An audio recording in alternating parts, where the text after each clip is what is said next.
গরুর দানাদার খাদ্য বা গরুর ফিড কি?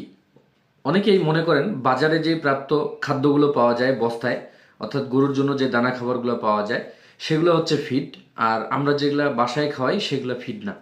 আসলে দেখুন এগুলা, এবং অনেকেই আবার এটাও বলেন যে গরুর ফিড খাওয়ালে গরুকে 3 মাসের মধ্যে বিক্রি করে দিতে হবে, অথবা ফিড খাওয়াইলে গরুর ওজন কমে যাবে। এই কথাগুলো কতটুকু সত্য, এই বিষয়গুলো সম্পর্কে আজকে জানবো। দেখুন গরুর ফিড, গরুকে ঘাস এবং খড় বাদ দিয়ে যাই খাওয়ানো হোক না কেন, গরুকে ঘাস এবং খড় বাদ দিয়ে যাই খাওয়ানো হোক না কেন সবগুলোই ফিডের মধ্যে পড়ে। এটা হতে পারে খুদ, হতে পারে আটা, হতে পারে ভুসি, গম, যে কোনো দানা, হতে পারে ডালের ভুসি, যে কোনো ডালের ভুসি, হতে পারে যে কোনো আপনার হচ্ছে খৈল, সব কিছু, বাকি যা খাওয়ানো হয় সব কিছু কিন্তু তো এই আপনার দানাদারের মধ্যে পড়ে। এইগুলোকে মোটামুটি দুইটি ভাগে ভাগ করা হয়। একটা হচ্ছে দানাদার ক্রাম্বেল, আর একটা হচ্ছে ম্যাশ, অর্থাৎ আমরা যে গুঁড়াগুলোর মিশ্রণ করি অনেকেই বানাই। তো এটা হচ্ছে যখন মিশ্রণ করবেন বিভিন্ন উপাদানের তখন এটা হচ্ছে আদর্শ খাবার হবে।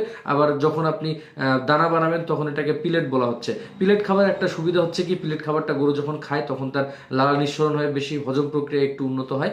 আবার ফিড যেটা দানা আকারে বের হয় এটা হচ্ছে কোম্পানিগুলা হাইলি প্রসেস করে তৈরি করে, অর্থাৎ সিদ্ধ করে শুকায় আবার হচ্ছে দানা তৈরি করে, যার কারণে ওগুলো কিন্তু বদহজমজনিত সমস্যা কম হয়। আর আমরা যেগুলো ফিড তৈরি করি সেগুলোতে কিন্তু বদহজম এড়ানোর জন্য আপনার হচ্ছে খাবার সোডা অ্যাড করা হয়। তাহলে বিষয়টা ক্লিয়ার সবার কাছে। ধন্যবাদ।